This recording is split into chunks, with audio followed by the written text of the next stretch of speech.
உனக்கு நாங்க வேணும்னா நீ இங்க இரு, இல்லன்னா அவ கூட கிளம்பி போயிட்டே இரு. நீங்க சொல்றத அப்படியே ஏத்துட்டு போறதுக்கு நான் ஒண்ணு சின்ன முதலாளி கிடையாது. அவர்தான் சொத்து சொந்தம்னு எதுவுமே வேண்டாம்னு சொல்லி இவ வீட்டு மாடியில ஒத்த ரூம்ல குடியேறி இருக்காருன்னா எனக்கு என் பங்கு வந்தாகணும். நீங்களா பிரிச்சு கொடுத்துட்டா மரியாதை, இல்லனாலும் லீகலா எப்படி வாங்கணும்னு எனக்கு தெரியும்.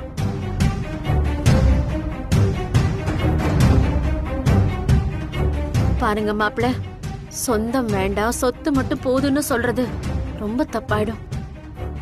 இந்த விஷயத்துல அவசரப்படாம நிதானமா யோசிச்சு பாருங்க. நானும் அதேதாம்மா சொல்றேன். மாமாவை சமாதானப்படுத்தி திரும்ப அந்த வீட்டுல சேரணுமே தவிர இப்படி வெட்டிக்கிட்டு வர்றது நல்லது இல்லைன்னு சொல்லிட்டேன். இவர்தான் புரிஞ்சுக்கவே மாட்டேங்கிறாரு. நீதான் புரியாம பேசுறக்கா. என் பொண்டாட்டியை ஏத்துக்கோங்க, இல்லன்னா சொத்தை பிரிச்சு கொடுங்க, நான் தனியா இருந்துக்கிறேன் தானே மாமா சொல்றாரு. அதுல ஒண்ணும் தப்பு இல்லையே. உன்ன மாதிரிலாம் என்னால யோசிக்க முடியாது கையில. கூட்டு குடும்பத்தோட வாழணும்னு ஆசைப்படுறவனா.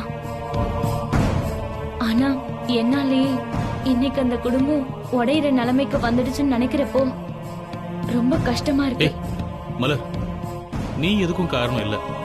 மதுவும் அப்பா வந்து இது எல்லாத்துக்கும் காரணம். அவங்க எல்லாருக்கும் நான் பாடம் சொல்லி கொடுக்குறேன். இத பாரு, நடந்து நினைச்சு நீ இதுவும் வருத்தப்படாத. எல்லாத்தையும் மறந்துட்டு மனசு சந்தோஷமா வச்சுக்க பாரு. என்னால நீங்களும் எல்லா உறவையும் விட்டுட்டு வர மாதிரி ஆயிடுச்சேங்க.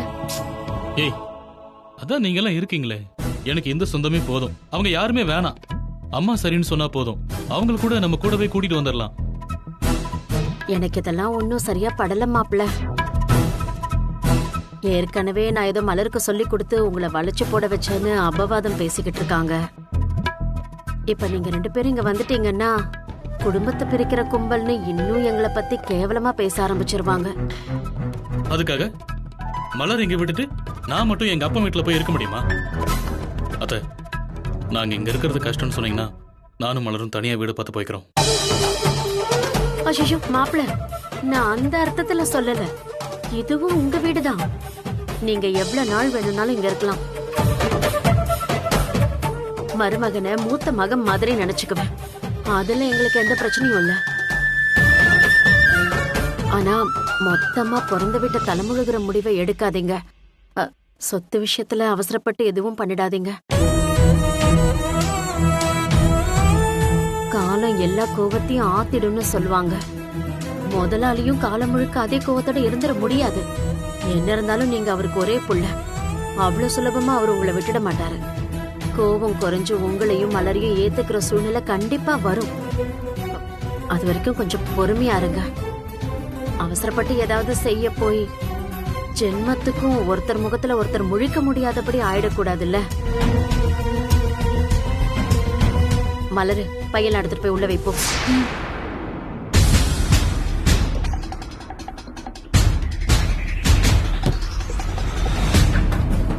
வீட்டை விட்டு வெளியே போன்னு சொல்லிட்டார்ல, எங்க அப்பாவை எப்படியெல்லாம் ஆட்டி வைக்கிறேன்னு மட்டும் பாரு.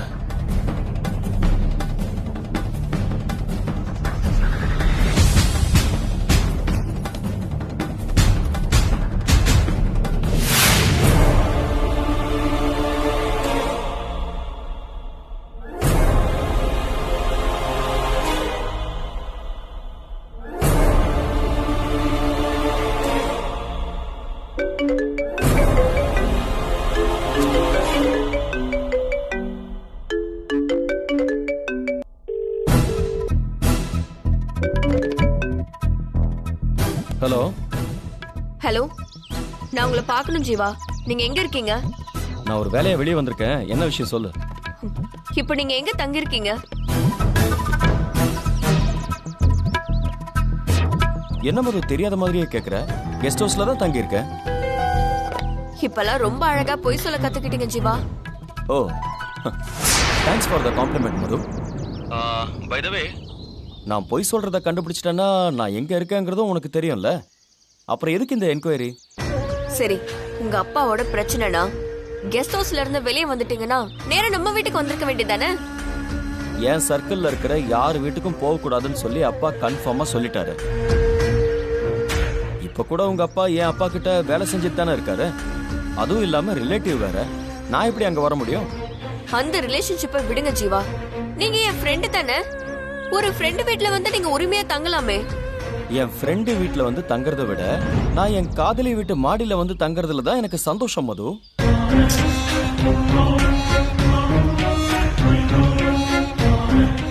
நீங்க தான் அவள லவ்வர்னு சொல்லிக்கிட்டு இருக்கீங்க. ஆனா அவ உங்க காதல மதிக்கிறதே இல்லையே. உங்க காதல ஏத்துக்காம உங்களை பார்க்கும் போதெல்லாம் அவ உங்களை அசிங்கப்படுத்திட்டு தான் இருக்கா. அதே உங்களுக்கு புரியவே மாட்டேங்குது ஜீவா. மது, காதலை பத்தி நீதான் இன்னும் புரிஞ்சுக்கல.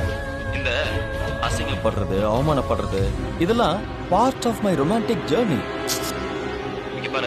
அடி வாங்காம அசிங்கப்படாம காதல்ல ஜெயிக்கவே முடியாது மது. நீங்க என்ன செஞ்சாலும் உங்க காதல்ல நீங்க ஜெயிக்கவே மாட்டீங்க ஜீவா. மது, இது என்ன சாபமா இல்ல உன்னோட வைத்தறிச்சலா?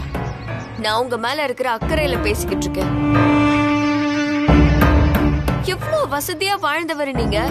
சேலத்துல உங்களுக்கு வேற வீடே கிடைக்கலையா? அவளுக்காக நீங்க போய் ஒரு தீப்பெட்டி சைஸ் ரூம்ல. நினைச்சாலே எனக்கு அவ்வளவு கஷ்டமாவும் டென்ஷனாவும் இருக்கு ஜீவா. மது, எனக்கு இதுதான் மது சந்தோஷமா இருக்கு. என் மயிலு கண்ணு முன்னாடியே இருந்தாதான் அவ மனசுக்குள்ள இடம் பிடிக்க முடியும்னு சொல்லி ஒரு காதல் கைடு எனக்கு அட்வைஸ் பண்ணாரு. அந்த பிளானை ஒர்க் அவுட் பண்றதுக்காக தான் நான் இங்க வந்திருக்கேன். எனக்கு இதெல்லாம் கொஞ்சம் கூட பிடிக்கல ஜீவா. தகுதியே இல்லாத ஒருத்திக்காக நீங்க இவ்வளவு தூரம் இறங்கி போறத என்னால ஏத்துக்கவே முடியல. ஆனா நீங்க தலை கீழே நின்னாலும் சரி, மேல மேல உங்களுக்கு அவமானம் தான் கிடைக்குமே தவிர நீங்க நினைச்சது ஒரு நாளும் நடக்காது. ஓ, உன்னோட வாழ்த்துக்கு ரொம்ப ரொம்ப தேங்க்ஸ் மது. நாம உயிரை விட பெருசா நினைக்கிற விஷயம் ரொம்ப ஈஸியா கிடைச்சிருச்சுன்னு வையேன், அதுல எந்த த்ரில்லுமே இருக்காது. அதுல போராடி ஜெயிக்கிற சுகமே தனியா இருக்கும். நானும் என்னோட லவ் போராடி ஜெயிக்கணும்னு தான் ஆசைப்படுறேன். உங்களுக்கு கொஞ்சம் கூட மான ரோஷமே இல்லையா ஜீவா?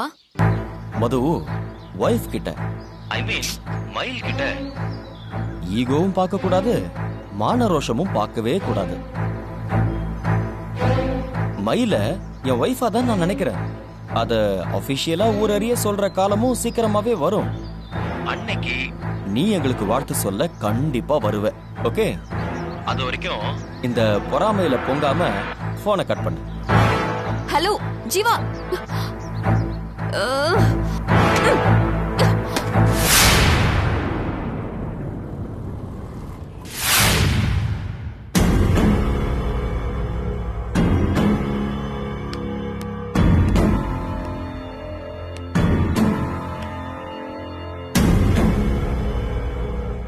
ஏமா,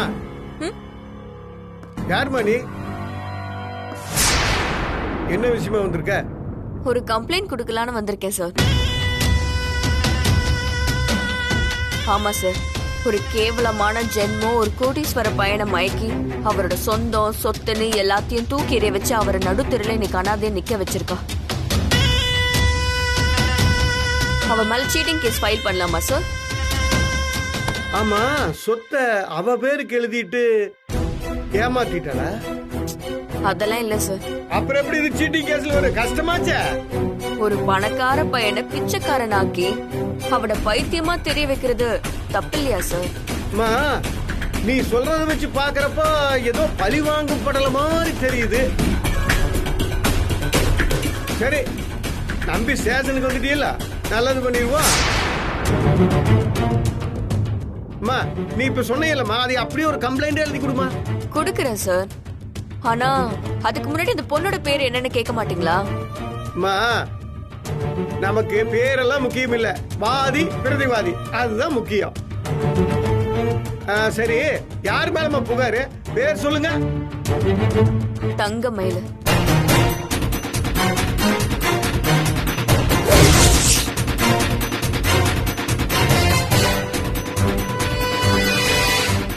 தங்கமயில, இது எங்க கான்ஸ்டபிள் புதுமணி பேராச்சே.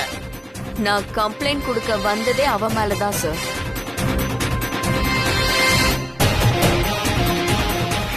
லேடிஸ் பஞ்சாயத்துல நான் தலையிடுறது இல்ல. மேலதான் இந்த அம்மா ஏதோ பிராது கொடுக்கணுமாமா. நீயே என்னன்னு விசாரிச்சுக்கமா. நீயே என்ன எது நடவடிக்கை எடுத்துக்கோ. ஆளை விடுங்க. அம்மா ஓம்மா.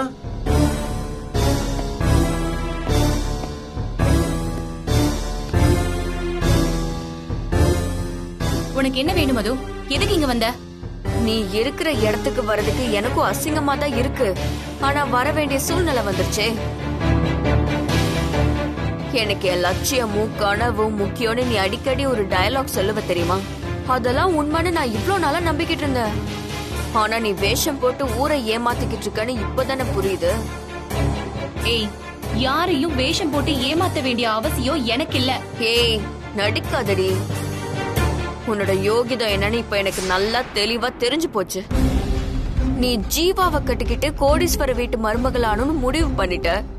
நேரா ஒத்துக்கிட்டா பணக்கார வீட்டு பையனை வளைச்சு போட்டுட்டான்னு எல்லாரும் உங்க குடும்பத்தை கேவலமா பேசுவாங்கன்னு அந்த அசிங்கம் வந்துடக்கூடாதுன்னு தான் நீ சூப்பரா ஒரு நாடகத்தை நடத்திக்கிட்டு இருக்க.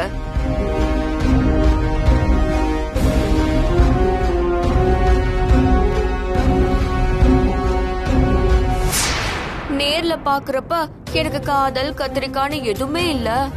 IPS தான் என்னோட இலக்குன்னு லட்சிய பெண்ணு மாதிரி பேசுவ. ஆனா ஜீவாவ உன் பக்கம் இழுக்கிறதுக்கு எல்லா தில்லாலங்கடி வேலையும் ரகசியமா செஞ்சிருக்க.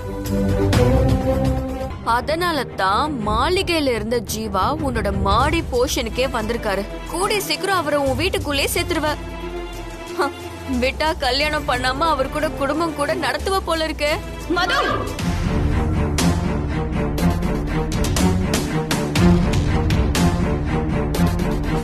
வார்த்தைக்கு வார்த்தை என்னாலையும் பதில் சொல்ல முடியும். ஆனா இது நான் வேலை செய்யற இடம். இங்க தேவையில்லாத பிரச்சனை வேணான்னு நான் பாத்துட்டு இருக்கேன். கண்டதையும் பேசிட்டு இருக்காம தயவு செஞ்சு கிளம்பு. ஹே, என்ன ஏண்டி விரட்டுற? நீ எவ்வளவு கேவலமானவனு இங்க இருக்கிற எல்லாருக்குமே தெரியட்டுமே.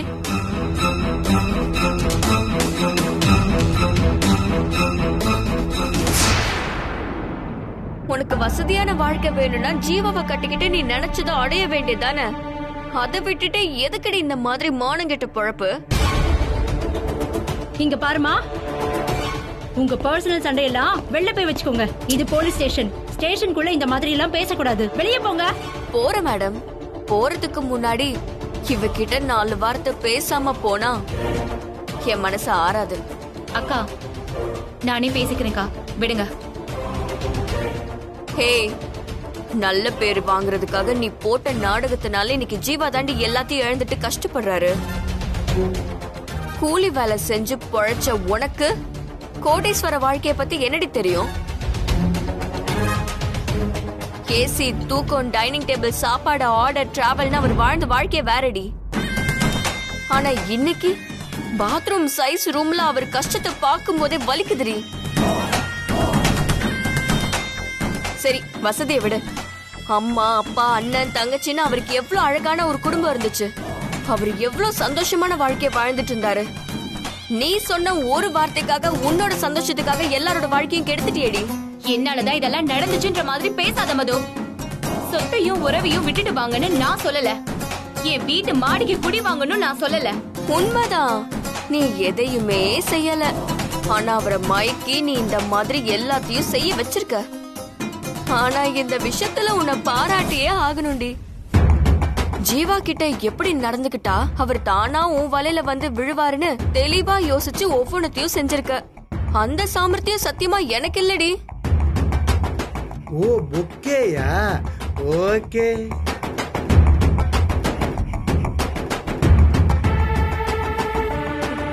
கோவில்ல வந்து என் கல்யாணத்தை நிறுத்தின பாரு. அப்பவே நீ பக்காவா பிளான் போட்டுட்ட. அதோட அடுத்த எபிசோட் தான் ஜீவா உன்னோட மாடி போர்ஷனுக்கு குடி வந்தது. திரும்ப திரும்ப அதையே சொல்லிட்டு இருக்காத மது. அதுக்கும் எனக்கும் எந்த சம்பந்தமும் இல்ல. அது உண்மை இல்லைன்னு நான் நம்பணும்னா அவனை அங்க இருந்து முதல்ல விரட்டு. ஏய், அது ஒண்ணு என் சொந்த வீடு இல்ல.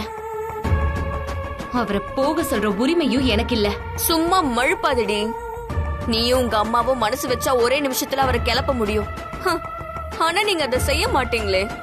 ஏன்னா உங்களுக்கு தேவை கோடீஸ்வர வாழ்க்கை. அம்மாவும் பொண்ணும் அதுக்கு எந்த எல்லைக்கு வேணாலும் போவீங்க. இதுக்கு மேலேயும் என்னால பொறுமையா இருக்க முடியாது. பேசாம போயிடு. நான் போக மாட்டேன். ஜீவாவை அங்க இருந்து அனுப்புறேன்னு எனக்கு உத்தரவாதம் கொடு, நான் போறேன். முட்டாள்தனமா பேசாத. இந்த விஷயத்துல என்னால எதுவுமே செய்ய முடியாது. அதெல்லாம் எனக்கு தெரியாது. ஜீவா அங்க இருக்க கூடாது. அவர் அங்க இருக்கிற வரைக்கும் அவரும் நல்லா இருக்க மாட்டாரு, உங்க அக்காவும் எங்க வீட்டுக்கு வந்து வாழ மாட்டா.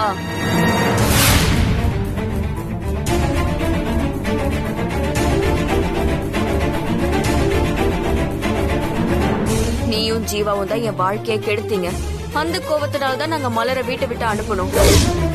உன் அக்கா வாழ வெட்டியா இருக்கிறதுக்கு காரணம் நீதாண்டி. உன்னால நான், உங்க அக்கா, எங்க அண்ணன், ஜீவான்னு யாருமே சந்தோஷமா இல்ல, நிம்மதியாவும் இல்ல. சாத்தா மாதிரி எல்லாரோட வாழ்க்கையிலயும் புகுந்து நீதான் நாசம் பண்ணிக்கிட்டு இருக்க. போதும், நிறுத்து.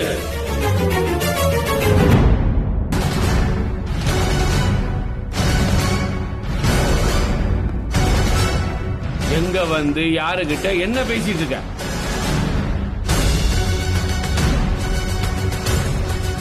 இன்னொரு வார்த்தை மயில பத்தி தப்பா பேசின நியூசன்ஸ் கேஸ்ல உள்ள தூக்கி போட்டுருவோம், ஜாக்கிரதை.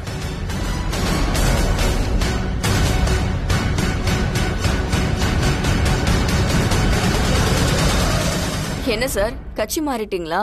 நான் ஒண்ணும் கட்சி மாறல, நீதான் இடம் மாறி வந்து ஓவரா கத்திக்கிட்டு இருக்க. உனக்கு ஒரு நிமிஷம் டைம் தரேன், மரியாதையா வெளியே போயிடு. பழசெல்லாம் மறந்துட்டு பேசுறீங்களா? இந்த யூனிஃபார்ம் வேலை எல்லாமே எங்க அப்பாவால தான் உங்களுக்கு திரும்ப கிடைச்சது. அந்த மரியாதைக்காகத்தான் உன்னை நிக்க வச்சு பேசிக்கிட்டு இருக்கேன். இல்ல நான் கழுத்தை பிடிச்சி நேரம் வெளியே தள்ளி இருப்பேன். சார்,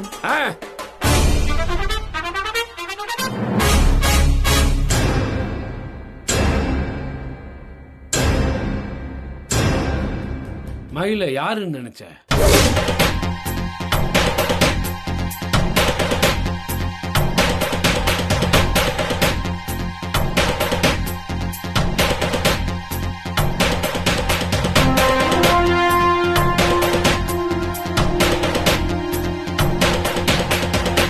இவன் என் ஸ்டாஃப். என் ஸ்டேஷன்ல வேலை செய்யற கான்ஸ்டபிள், அதுவும் ஒரு முக்கியமான கேஸ விசாரிக்கிற ஸ்பெஷல் ஆபீசர் வேற.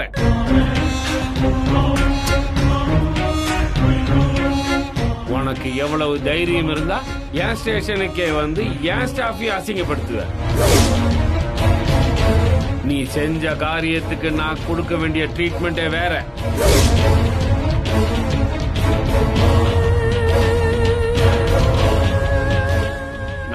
என்னோட பொண்ணுங்கிற ஒரே காரணத்துக்காக உன்னை இவ்வளவு நேரம் நிக்க வச்சு பேசிக்கிட்டு இருக்கேன். இத பார், நீ பணக்காரியா இருக்கலாம், பெரிய வீட்டோட ஆளா இருக்கலாம், ஆனா ஸ்டேஷனுக்கு வந்துட்டா நீ ஒரு சாதாரண பப்ளிக். அந்த லெவல்ல தான் நீ நடந்துக்கணும். அத விட்டுட்டு இங்க உன் பண திமிரெல்லாம் காட்டி ஆடுன, நான் போலீஸ்காரனோட திமிரை காட்ட வேண்டியது இருக்கும்.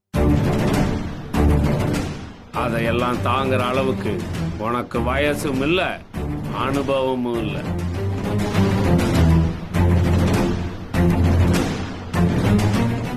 உனக்கு கொடுத்த ஒரு நிமிஷம் முடிஞ்சு போச்சு, நீ போலாம். என்ன தமிழ்ல சொன்னா புரியலையா? Get lost ஐசே.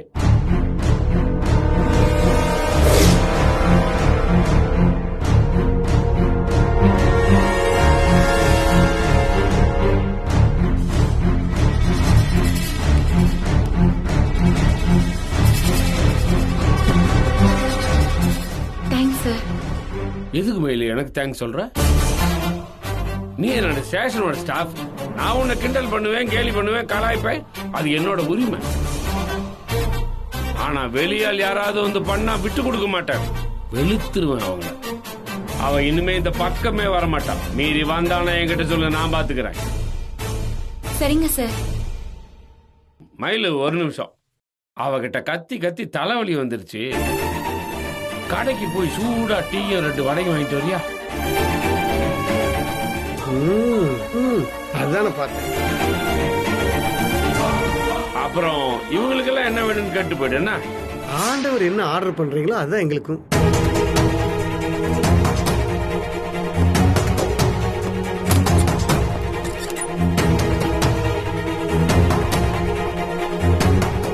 அதே புதமணி எனக்கு சுக்கு காப்பி வாங்கிட்டு வா. 2 நாளா தொண்டை சரியில்லை.